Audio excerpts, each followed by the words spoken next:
Bonjour à tous, heureux de vous recevoir parce que je reçois une ancienne lionne indomptable. Elle s'appelle Francine Estelle Zouga Edoa. C'est ça? C'est bien ça.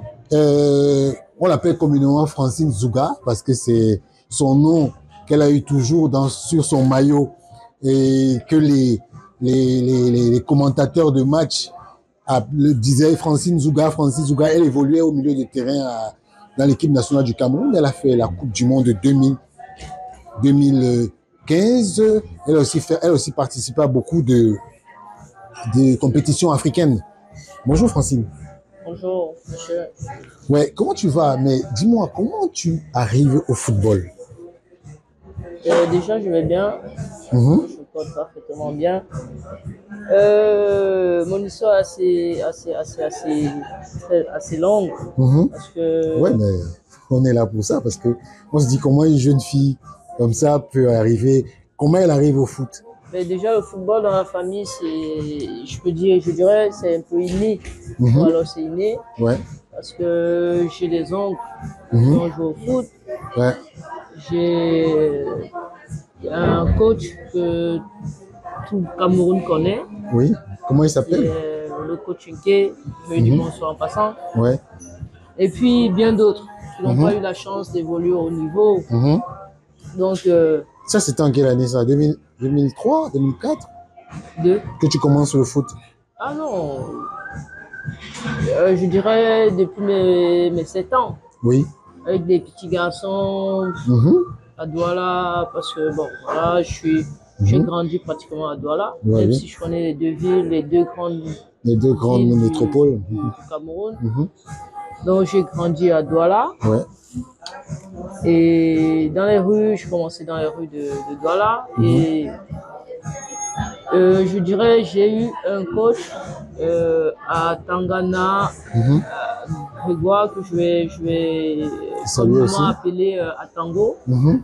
ancien coach de Yaoundé 2. Mhm. Donc, que je vais passer un petit coucou. Ouais. Donc, il a été le tout premier coach qui a cru en moi Mhm. et qui est venu voir mes parents. J'étais la seule fille parmi des dizaines de garçons Mhm. qui essaient de se De se démarquer. démarquer, ouais. Donc, Tu joues aussi avec les garçons? ouais, parce Ah ouais. que À quel poste? en passant, je suis jumelle Oui. avec un garçon. Ah bon? Moi Donc, aussi, je suis jumeau, hein, donc voilà. on est entre frères. Donc, du coup, c'est à force d'être avec mon frère partout Mhm. que, voilà, je pense que tout a commencé. Mhm. On a côtoyé les mêmes personnes, Mhm. enfin, les garçons surtout. Ouais. Et le coach à Tango, il a cru en moi parce que déjà, il avait une académie. Ouais. Et c'est dans cette académie que j'ai commencé. Ouais. Makassi, Mhm. qui n'existe plus malheureusement aujourd'hui. Donc c'est là où on a commencé, mon frère et moi et bien d'autres. Ouais. Qui Donc ton frère, il joue aussi au foot? ouais, Ah, qui d'accord. malheureusement n'ont pas eu la chance de percer. Mhm. Donc c'est parti de là jusqu'au jour où le coach à Tango, après une détection de KSA, Mhm.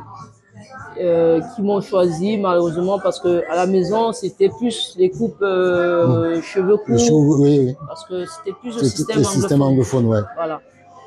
Donc le coach, comme ça, tout petit, je crois que j'avais 10 ans, 11 ans et demi, Mhm. il m'a choisi et deux autres garçons. Mhm.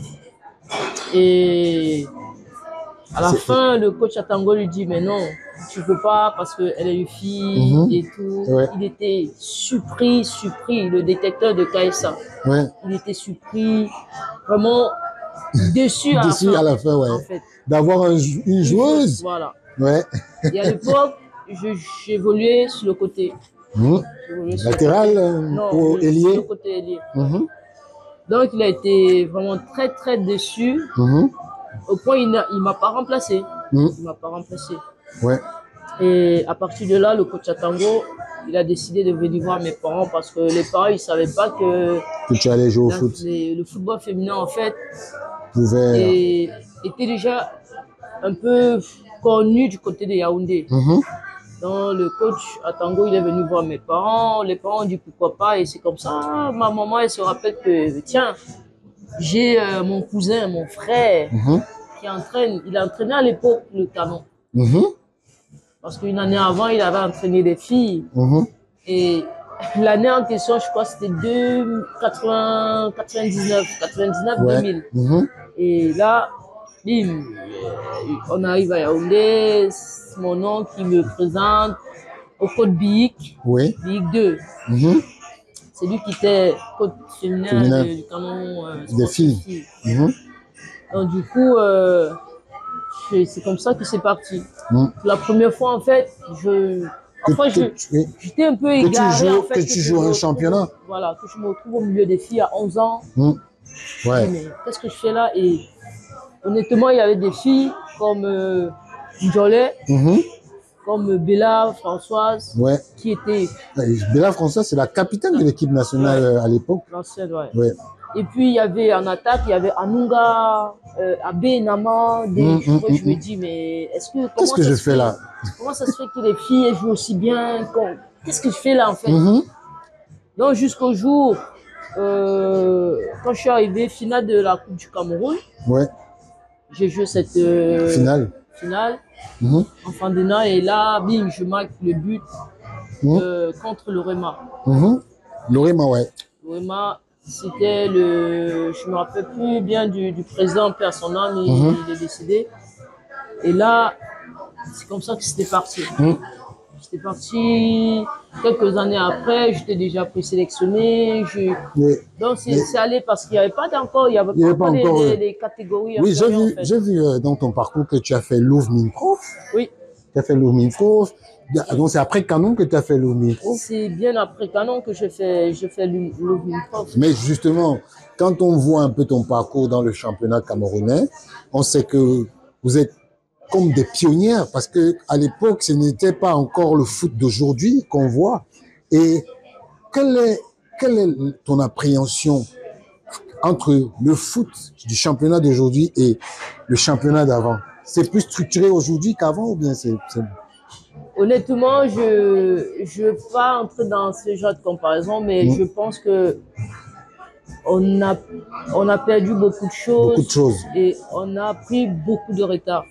Parce que je me rappelle, quand j'arrivais dans le foot, au moins, il y avait des primes. Des présidents, malgré qu'ils n'avaient pas beaucoup de moyens, ils faisaient des gros efforts pour que ça les enfants d'autrui, parce qu'ils nous considéraient comme leurs enfants.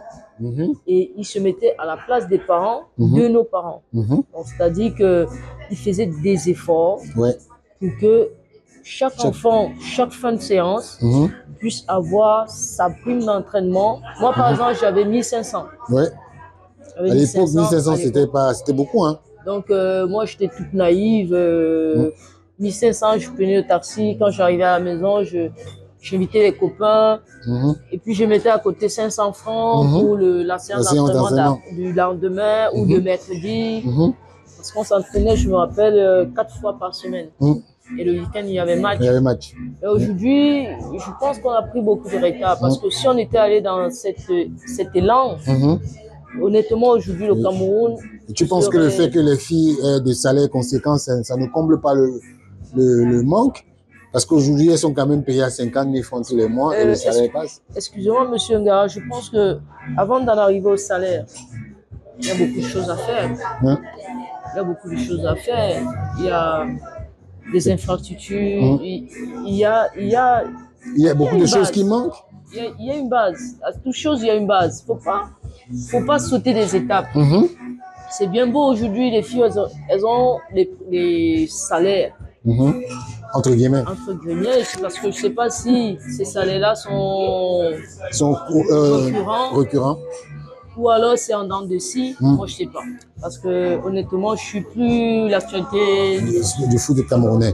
Mais tu sais, ce qu'on va faire, c'est qu'on va revenir dessus, parce que j'ai beaucoup de questions pour toi. Parce que pour moi, ce qui m'intéresse, c'est ton parcours. Parce qu'en 2012, tu vas en Suisse. Tu vas en Suisse. Comment ça s'est passé là-bas? C'est ton premier club en Suisse. En Suisse, c'est le premier pays où tu atterris en Europe. Comment ça se passe là-bas? L'histoire pour arriver en Suisse, c'est assez amusant. Tu vas déjà de quel club pour aller en Suisse? Bah écoutez, 2012, je suis au Cameroun, tranquille. Il y a un tournoi au Cameroun, on organise tous les mois de mars pour célébrer la fête, la journée internationale de la femme. Exact. Donc, on avait organisé ce tournoi, 8 mars, et moi, je savais pas, j'étais en plein dans mon truc. À la fin du match, son Ken, il me dit, écoute, le coach? Non, une coéquipière. Une coéquipière, ok. Il me dit, écoute, Zougui, il y a le blanc. Je dis, mais qu'est-ce qu'il veut? Non, après le match, il veut te parler. Je dis, ok, il n'y a pas de souci. En fait, le blanc, il était venu pour son Ken. La joueuse. La joueuse, ouais. Sauf que il s'est rendu compte qu'il y avait mieux. Moi, je n'avais pas d'argent, j'avais aucune issue. Et le blanc, il est arrivé, on a discuté, il m'a donné rendez-vous à son hôtel, descente rue Fouet, un hôtel quelque part là. Après, j'ai fini avec le club, avec Louvre, je suis allé le rencontrer, on était 2. Ouais. Et il nous a expliqué le projet. Le projet, c'était de voyager. De voyager, ouais. Parce que l'équipe de son village, qui était en D2, était dans la zone rouge. Donc, il voulait des filles vraiment prêtes qui pouvaient porter l'équipe et empêcher en fait la relégation du club. Exact. Et je ne sais pas si c'est un coup de chance ou c'est un coup de génie, ou je ne sais pas. Mais comme Dieu sait faire ces choses, j'étais au bon endroit au bon moment. Et c'est comme ça que c'était parti. Et vous avez réussi à... Oui, parce qu'au final, j'ai vécu des situations assez compliquées. La fille avec qui je suis partie, elle a fui. Ouais. Et je suis restée en Suisse, toute seule. Avec Louvre, à l'époque, la direction, le staff de Louvre, administratif de Louvre, qui était un peu très compliqué, qui hésitait de m'envoyer mon CTI. Ouais, tout ça, c'était un peu compliqué. Bref, finalement, ils avaient envoyé. Et grâce à Dieu, je sais pas, parce que Dieu sait faire ces choses, grâce à Dieu, j'ai fait de mon mieux et le club, il a été maintenu en D2. Et bon, la Suisse, j'ai eu trop tu as trop de problèmes. J'ai eu trop de problèmes, il fallait rentrer pour les JO, préparation des JO, avec l'ambassade de Suisse, il fallait qu'à chaque fois j'aille faire des interviews pour avoir le visa. Qui avait fui. Ah oui, d'accord. En fait, il fallait, oui. Parce que c'était un peu retombé dessus. Voilà. Donc, oui. Mais c'est vrai. Et en plus, en 2013, tu vas au Kazakhstan. Ouais. Kazakhstan, en 2013. L'année d'après, tu vas au Kazakhstan. Comment ça se passe? Oui, déjà, parce qu'en 2008, moi, j'étais sanctionné après la CAN 2006. J'avais été sanctionné par la CAF. Bon, la Fédé a essayé de faire comme il pouvait. On a réduit à 2 matchs. Et je me rappelle, c'était très compliqué pour l'équipe nationale féminine de jouer des matchs amicaux. Ouais. Donc, j'ai fait pratiquement, je peux dire 2 ans ou 1 an et demi jusqu'en 2008. Ouais. Où un tournoi au collège de la Salle. À Douala. Je ne savais pas que c'était une détection. Je suis arrivé avec ma paire de crampons, je commençais à jouer et bim. On te prend encore. Un blanc. Toujours. Ouais, qui vient, t'as beaucoup de chance. Écoute, j'ai un projet pour Indianapolis, machin, aux États-Unis et tout. Je dis, pourquoi pas? Bon, sauf que, comme le Cameroun, il est comme il est, il y avait le monsieur qui avait organisé ce match, tournoi, il avait ses pions qui voulaient positionner. Donc, il avait ses joueuses. Le blanc, finalement, il m'avait mis à côté avec comme pour excuse, écoute, t'es sanctionné, je préfère prendre des joueuses qui sont...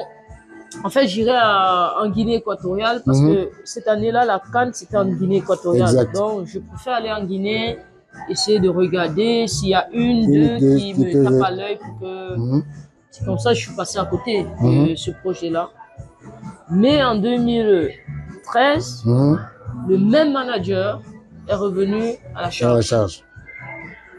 Et il manageait déjà deux coéquipiers qui jouaient en Russie à cette époque-là. Enfin, qu'il avait fait signer après en Russie. Et je pense que c'était, dans notre génération, c'était les premières à vraiment sortir. Oui. Donc, je crois qu'ils s'étaient renseignés auprès de chacune d'elles. Et elles ont parlé de bien de moi.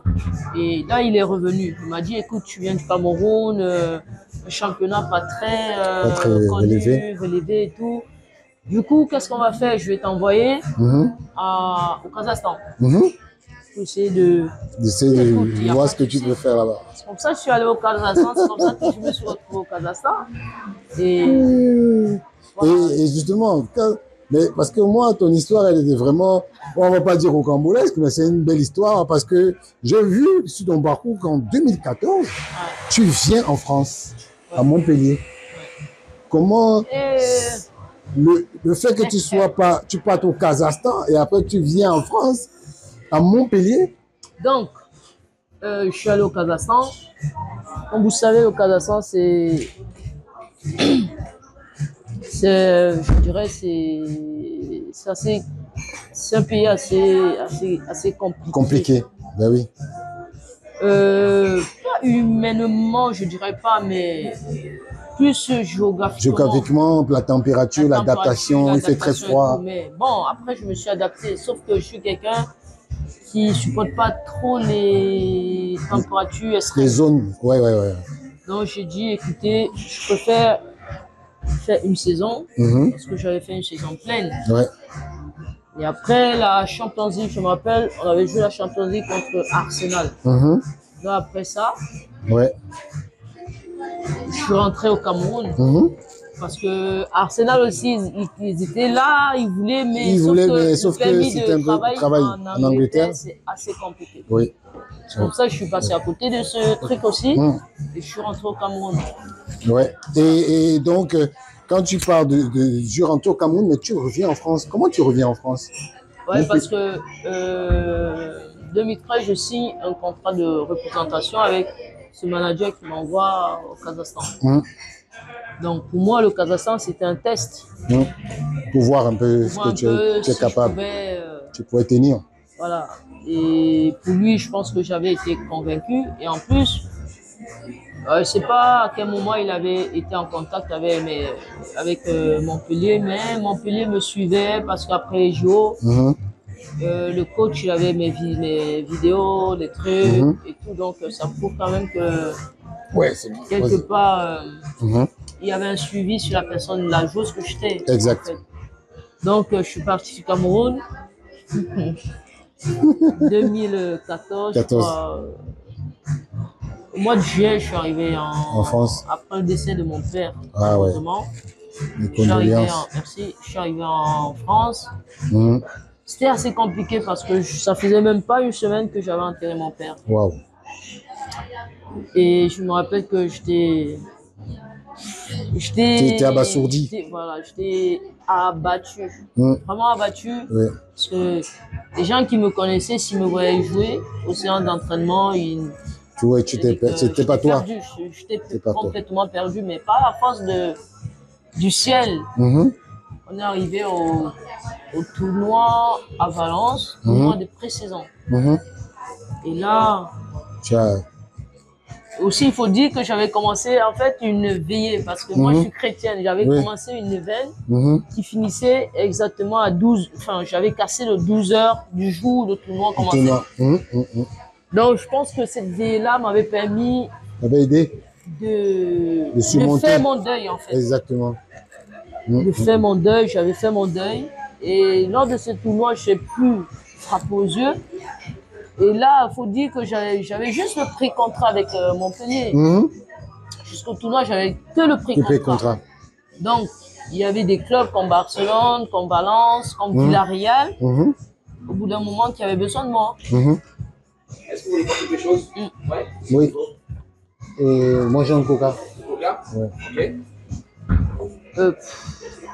Un coca aussi. Ok, ça marche. Et vous voulez que je fasse la luminosité, c'est ça? Non, le volume un peu. Le volume. Ah non, ça c'est pas possible. Bon, c'est pas grave. C'est pas grave. Donc du coup, ma vie, elle se terminait le jour même.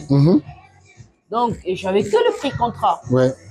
Quand je suis arrivé, Dieu merci, j'ai commencé à frapper, Ouais. à ressortir fin, Bon, parce que j'avais fait mon deuil. La Francine Zouga a commencé à... Et là, ce qui est un peu marrant, c'est que l'équipe Montpellier qui était déjà en train de se dire, écoutez, on a perdu du temps, on aurait pu prendre une autre joueuse, parce que c'est pas trop ça qu'on avait vu au JO. C'est pas trop intéressant, nanani nanana.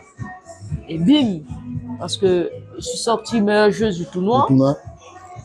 Et Barcelone était derrière. Et Montpellier aussi. Montpellier, c'est Montpellier qui m'amène au tournoi. Sauf que je suis en pré-contrat. Ouais. Tu peux pas. Il y a Barcelone, il y a, je crois, Valence. Qui était. Parce qu'on joue à Valence, il y a Valence qui était derrière. Et là, je me rappelle, on est en salle. Comme ça, on prenait, je crois, le brunch.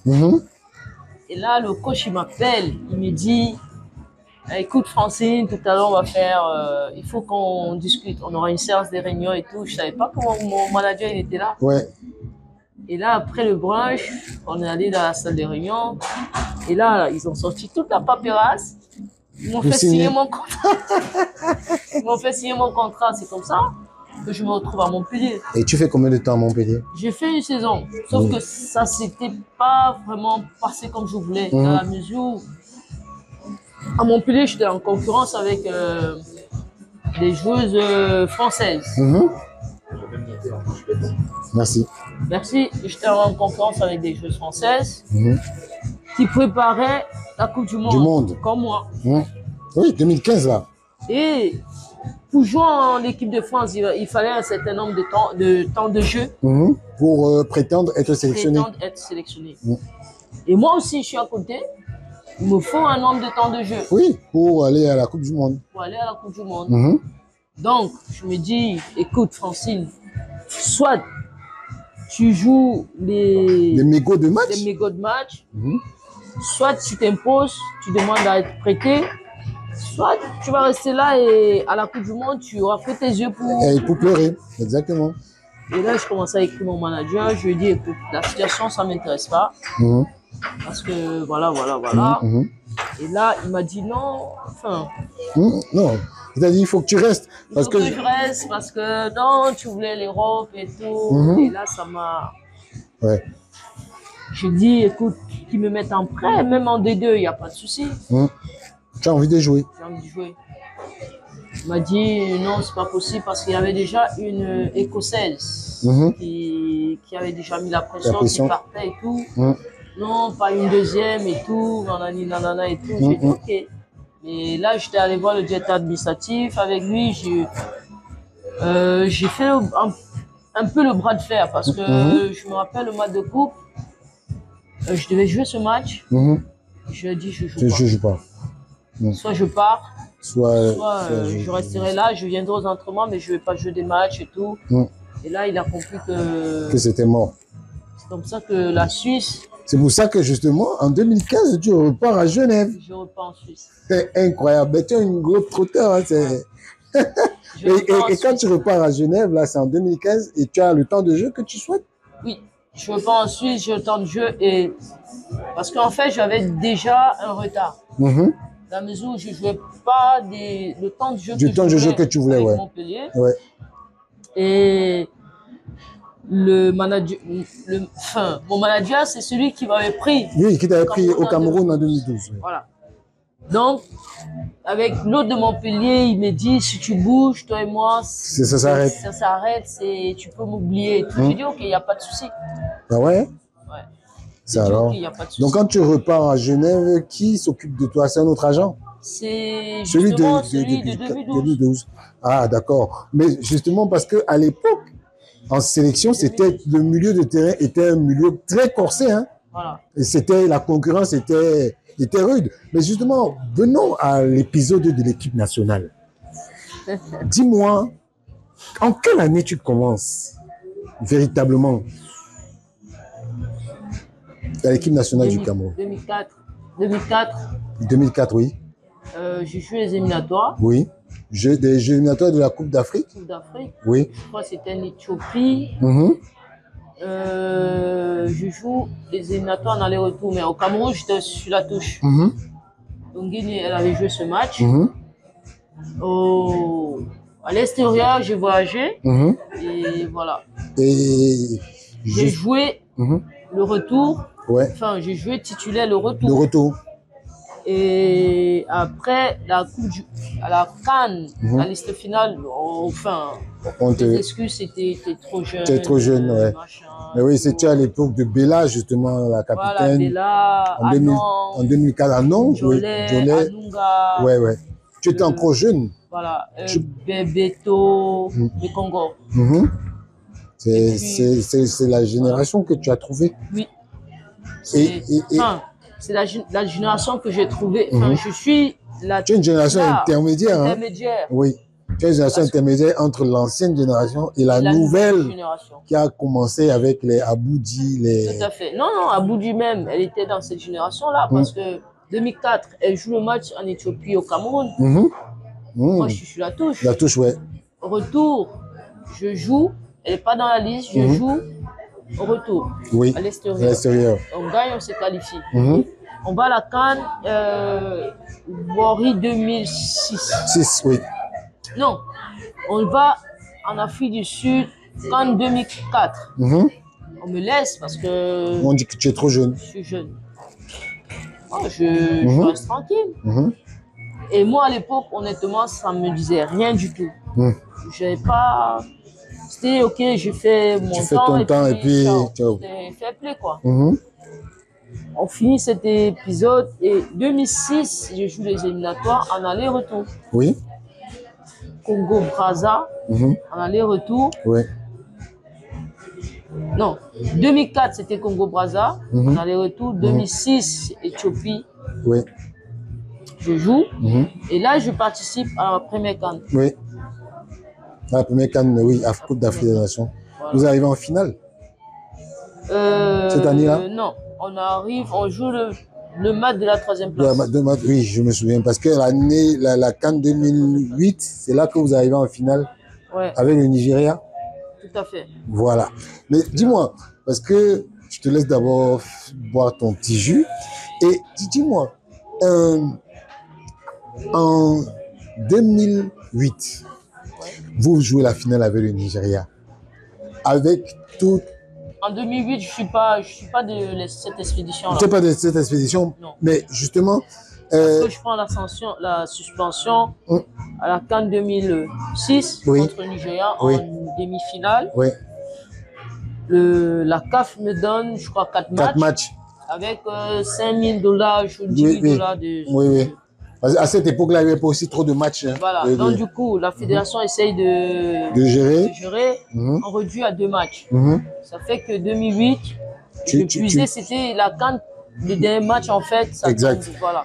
Du coup, je ne participe pas. Et puis après, je reviens. Tu reviens. Mais justement, tu as participé aux Jeux africains ou vous avez gagné les Jeux africains? Oui. C'est en 2011. 2011. C'est là que tu prends véritablement ton envol dans cette équipe ou bien? Ouais, je dirais parce qu'après, je suis revenu. Mon envol, c'est à partir après la CAN 2008. Parce que là, je suis suspendu. Quand je reviens, on prend l'envol parce qu'on enchaîne des qualifications des JO, qualifications des Jeux africains, qualification de la Coupe d'Afrique. Donc, c'est là où je prends... Tu es titulaire indiscutable et puis tu deviens comme un cadre dans cette équipe. Mais j'ai une question. Pourquoi le Cameroun n'a jamais gagné le Nigeria?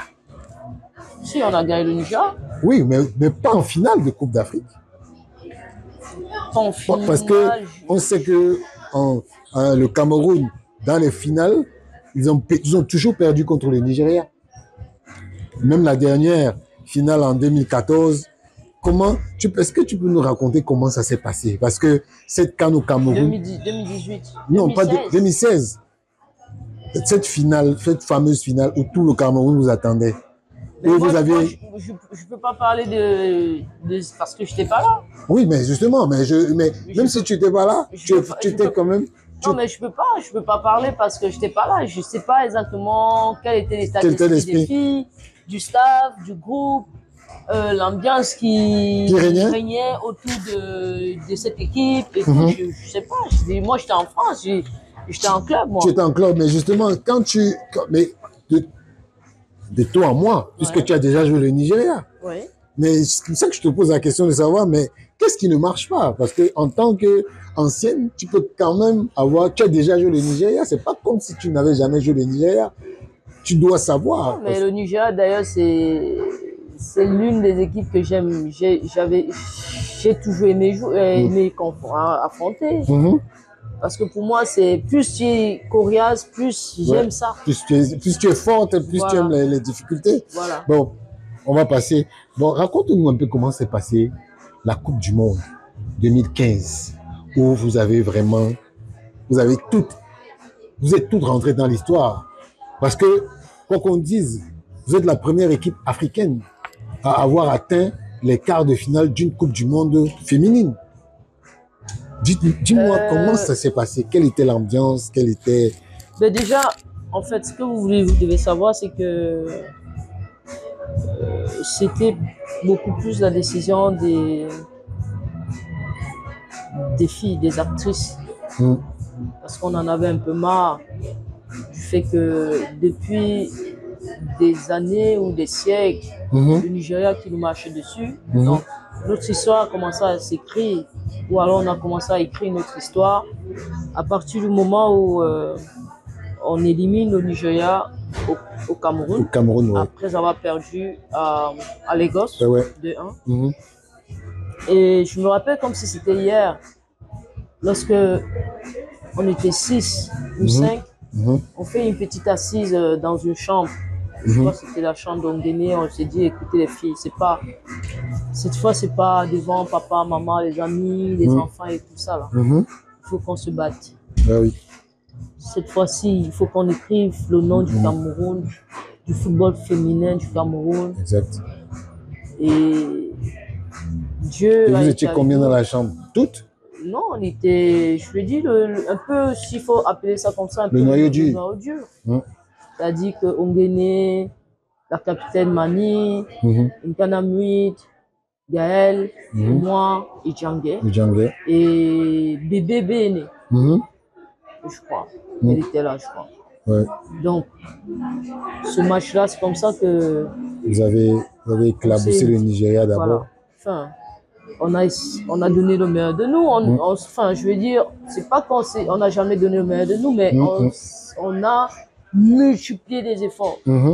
Sachant que, écoutez, on est au Cameroun, et au moins, il faut qu'on soit la génération qui... Vous marquez la génération. Qui arrête ça. En fait, c'était ça, en fait, le truc. Qui arrête comment on veut dire ça, le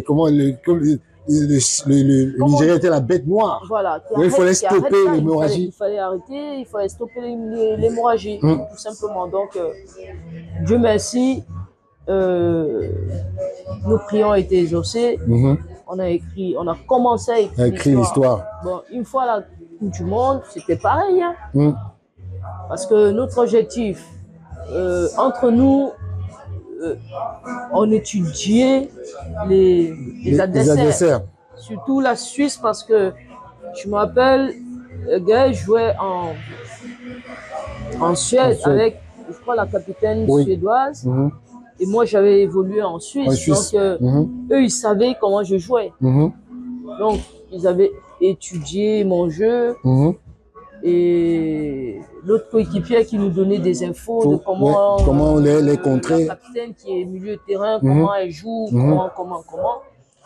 Et nous, on se disait, écoute, nous, on mange du macabo pour la récupération. Donc, rien ne doit nous faire peur. Rien ne doit nous faire peur. Donc, malheureusement, on perd le premier match. On perd le premier match. On s'est dit, écoutez, l'Équateur, les éclaboussés. Le Canada, la Suisse. On gagne aussi. Et voilà comment vous arrivez en quart de finale, en huitième de finale. Mais dis-moi, beaucoup de gens disent que bon, il y avait des problèmes à cette époque, mais il n'y avait pas de problèmes de primes, il n'y avait pas de, tout était lisse. Non, mais des problèmes, comme vous le savez, il y a toujours eu. Oui. Peut-être aujourd'hui, pas du tout, mais il y a toujours, c'était le gros problème en sélection. Vous le savez. Ouais. Donc, si aujourd'hui je vous dis qu'il n'y avait pas de problème, c'est que je mens. Ouais. Donc, il y avait des problèmes de primes. Je me rappelle que nous, on réclamait une certaine somme. Et la fédération, ou alors comment on dit oui, la fédération, le président et le ministère ne voulaient pas entendre parler. Qui avait jugé que nous, on était trop jeunes. On était trop jeunes pour avoir 30 millions, par exemple. Parce que c'est la somme vous réclamez qu'on 30 millions. Après tous les efforts, surtout que des fois, on préparait des matchs. Des fois, on préparait les stages avant les stages. C'est-à-dire que on a fait beaucoup de sacrifices dans cette équipe, avec le coach et nous, parce que il faut le dire, des sacrifices, c'est-à-dire le staff mettait au service leur voiture, transporter les filles qui étaient sur leur chemin, venir à l'entraînement, en stage. Et les filles qui avaient des voitures, transporter des filles pour venir en stage. Et c'était comme ça. Mais oui, parce que l'anecdote dit que des fois, vous montez sur les malles arrière des motos, des voitures. Des voitures. Pour aller en stage. Arriver à Oudja, s'entraîner et reprendre le même chemin. Et vous avez des hôtels?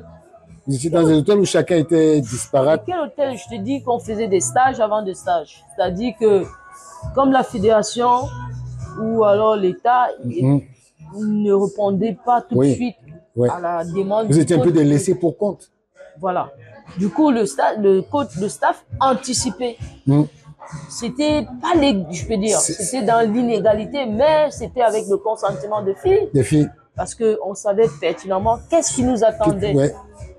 Et s'il fallait attendre les 2 semaines de stage, vous ne pouvez jamais vous en sortir. Jamais. Donc, on faisait 2 semaines, une semaine, et peut-être c'est ça qui boostait un peu l'État ou la Fédé de nous mettre en stage tout de suite, parce que le fait de commencer, qu'ils avaient des nouvelles, l'équipe nationale s'entraîne, il y a tel, d'autres. Des fois, il y avait des photographes qui venaient. Mais bon, et puis on s'organisait. Celles qui avaient encore des anciens équipements, des lions, parfois on aborrait ça. C'est-à-dire que vous n'aviez même pas d'équipement malgré le fait qu'il y avait un équipement. Non, c'était des regroupements, je veux dire, clandestins. C'était des regroupements clandestins parce que le coach avait conscience, et nous, les joueurs aussi, on avait conscience que si vous ne faites pas ces efforts-là, très difficile. Si on restait sur les 2 semaines que la fédération avait prévu pour nous. Mais c'est un peu ça. Justement, il faut que tu me dises quelque chose, parce que ce que tu dis là, ça évoque quelque chose en moi. Je vois un peu comment aujourd'hui les Lions sont traités. Et est-ce que tu penses que les Lions aujourd'hui sont mieux traités qu'avant? Parce que lors des dernières phases de barrage, elles sont allées en Nouvelle-Zélande fait pratiquement 1 mois avant la tenue du tournoi qualificatif. Est-ce que tu penses que ce qu'elles vivent aujourd'hui, c'est un autre monde par rapport à ce que vous avez vécu? Un autre monde. Elles sont mieux traitées que vous? Mieux traitées parce qu'elles font des préparations. Elles font des préparations à l'extérieur ou... Non, mieux traitées parce que au moins aujourd'hui les coachs, il y a une programmation. Elles sont logées à la même enseigne que les hommes. Elles ont les mêmes hôtels. Parce que contrairement à vous. Si c'est dans ce sens-là, oui, je dirais oui. Mais après, comme je dis précédemment, il y a beaucoup de travail à faire. Mais justement, il y a beaucoup de travail à faire parce que le football, le niveau, déjà je vais parler des niveaux, c'est pas pour prétendre que nous, on a eu le meilleur niveau de toutes les générations, autant pour moi. Non. C'est pas ce que je dis. Mais ce que je vais dire, c'est que notre génération, ma génération, on a mis là le football féminin. Oui. Et aujourd'hui, il n'est pas concevable que on passe par les barrages pour être qualifié pour la Coupe du Monde. Il n'est pas concevable que, je sais pas c'est quel pays qui nous a fait arriver au barrage là. Le Botswana. Le Botswana. Ça prouve simplement que les autres, ils ont travaillé, cependant, et que nous, on n'a rien foutu. Francine, parlons vrai. Quel est le véritable problème? C'est quoi? C'est l'encadrement? C'est les joueuses qui n'ont pas le niveau? C'est quoi? Non, il faut... Moi, je pense que... Quand je dirais pas que c'est... Des joueuses qui n'ont pas le niveau, c'est pas ça. Je ne dirais pas que c'est un problème des joueuses. Totalement non, mais... Parce que pour parler des joueuses, il faut parler du staff. Oui. Et pour parler du staff, il faut parler de ceux-là qui sont au-dessus du staff. C'est-à-dire que la fédération. Oui. Quels sont les critères de recrutement de la fédération? Quels sont les recrutements des critères des sélectionneurs? Quels sont les critères de la fédération? Mais on voit très bien qu'aujourd'hui, la fédération est lancée dans un recrutement des nationaux pour les sélections nationales. Mais les sélections catégorie dames n'ont jamais eu d'expatriés comme coach. Oui.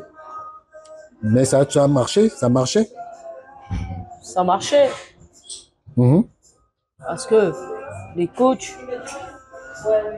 sélectionnés, je ne veux pas dire le mérite, parce que quelquefois il y avait des injustices. Oui.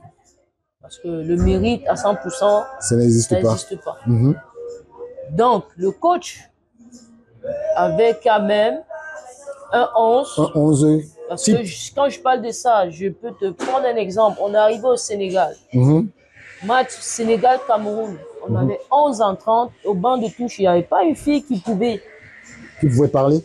Qui pouvait remplacer. Parce que même le coach nous disait, les filles, même si vous vous blessez, vous allez jouer. Oui. Maintenant, la question c'est, quand tu prends du recul, tu te dis, qu'est-ce que celles-là, elles font là? Oui. Donc, ça veut donc dire qu'est-ce qu'elles font là? Ça veut donc, moi j'entends. Donc, le truc, c'est, ça part de là, c'est un processus. Un processus. Il y a un chef qui est la fédération qui a des dossiers et qui a, je dis, qui sait exactement qu'est-ce qu'il veut, où il veut aller avec ce staff, son football féminin, masculin, jeune et consort. Ou quelle identité il veut donner à son foot? Oui. Ça part de là. Oui. Maintenant, quand la fédération, c'est sûr, ils ont ça. Maintenant, c'est le choix de personne. Bon, soyons clairs, est-ce que le coach Zabo mérite cette équipe? Soyons clairs, il faut le dire. Excusez-moi, mais je pense honnêtement que non. Ah ouais? Il est dépassé complètement par... Il n'a pas le niveau de cette équipe? Il est dépassé. Peut-être par... Pour toi, quel est le meilleur profil? Si on peut te poser la question. Si tu veux, tu réponds, tu peux pas... Honnêtement, Bon, je te prends un nom. Bon. Mike Doumou, le coach des U23. Est-ce que tu la vois au niveau? Vous voulez que je vous dise ce que je pense? Oui. Pour être honnête, oui. Pour moi, il n'y a aucune fille, aucune femme jusqu'ici qui est capable de tenir cette équipe. Oui. Pour moi. Mais pour toi, Francine Zouga? On a eu des profils. Il y a eu le coach Eno qui est passé. Oui. Après Eno? Il a fait 15 ans. Justement. Il a fait 15 ans et il a tenu pratiquement toutes les catégories. Voilà. Après le coach Eno, il y a eu d'autres coachs. Coach Eno, je crois qu'il y a eu le coach Ndoko. Ndoko, ouais. Qui est venu. Ça tenait avec Ndoko? Et puis, Moi, je vais te parler de l'aspect technique. Technique, non, je suis Tous les dessous ne me concernent ne te concernent pas. Et s'il faut, mon avis, par rapport à l'aspect technique, pour moi, il reste et il demeure le meilleur. Parce que pour moi, j'ai connu en sélection, j'ai connu le coach Atta, j'ai connu le coach Souleymane, j'ai connu le coach Eno, j'ai connu le coach Kandem d'abord, j'ai connu le coach Eno, j'ai connu le coach Ndoko. Non. Ndoko. Oui. Le coach Eno avec le coach Mike, qui était adjoint, le coach Eno, oui. Le coach Eno avec le coach Anon, adjoint, le coach Ndoko avec le coach Anon. Donc, ça fait combien? Ça fait 7. Je vais t'inviter à aller visionner ou à chercher, à visionner le contenu ou les matchs et tu regardes le contenu du coach Ndoko. Du coach Ndoko et tu regardes le contenu du coach, des autres coachs. Les autres coachs. Je ne parle pas des adjoints. Le Cameroun a joué son meilleur football avec le coach Ndoko 2018. Je suis persuadé que c'est ça. Je ne le dis pas parce que j'aurais pu dire autrement. Parce qu'avec le coach Ndoko, j'ai jamais joué. Tu n'as jamais été un privilégié. J'ai jamais été privilégié. Mais en matière de contenu, c'est lui qui était... C'est lui qui avait le meilleur contenu. Mais justement... Quand je parle de contenu, je vais m'expliquer parce que... Vas-y. Il n'a jamais compté sur un ou deux éléments. Je veux dire, il ne comptait pas sur les individualités. Ouais, c'est sur un ensemble. Sur un ensemble. On est arrivé à la CAN 2018 au Ghana. Tu me prenais, tu me mettais à la place de Grace Yango. Yango, ouais. Je faisais le taf. Tu faisais le taf. Tu me prenais, tu me mettais à la place de Abena ou je sais pas trop qui, Meillon et tout. Oui. Je faisais le taf. Tu me prenais, tu me mettais latéral, parce que je suis entré latéral. Ouais. Je faisais le taf. Tu prenais l'autre, tu mettais à la place de Grace ou machin et tout. Oui. Si on interchangeait tout le monde, chacun allait faire le job. Ce qu'il a voulu, il a créé dans cette équipe, à cette période-là, c'était une identité remarquable dans son jeu, dans son style. Dans son style, exactement. Alors que nous, à l'époque, c'était quand à la balle, il faut donner à Onguène et elle va courir. Et après, il faut donner à Gaëlle, elle est grande, il faut chercher. Il faut transpercer les lignes. C'était tout le temps, tu courais, tu travaillais plus. Alors que revisualiser le match ou les contenus de Ndoko, vous verrez que c'était le touche. On dégage si et seulement si on est réellement en difficulté. Donc, j'aurais pu dire autre chose parce que honnêtement, je n'étais pas privilégié. Mais au moins, il y avait un fond. Voilà. Ce qui était intéressant, c'était le fond. Ouais. Et si je pense, à mon avis, que c'est ce fond qui manque aujourd'hui. Et aujourd'hui, il manque ce fond. Qui manque aujourd'hui. Exactement. Mais justement, toi, en tant qu'une ancienne, est-ce que vous, les anciennes footballeuses, les anciennes internationales camerounaises, vous êtes consultées quand, par exemple, on sait que parfois, chez les Lions, il y a des anciens qui sont autour de l'équipe. Est-ce que vous n'êtes pas un peu des laissés pour compte autour de cette sélection? Bon, moi personnellement, non. Je ne suis pas consulté. Oui. Peut-être. Mais est-ce que c'est normal? Je ne sais pas. Ce qui n'est pas normal pour moi est peut-être être normal pour quelqu'un d'autre. Oui, mais justement, parce qu'il faut... Moi, je pense qu'aujourd'hui, vous êtes comme de la génération 2000 au foot qui contrôle aujourd'hui le football. Normalement, vous deviez être celle-là. Je suis d'accord avec ce que tu dis. Oui. Mais ce que tu dis, est-ce que tu penses vraiment que... Avant nous, il y a eu une génération. Il y a eu des générations. Des générations, oui. Est-ce que tu penses vraiment que ces personnes-là qui sont aujourd'hui à la tête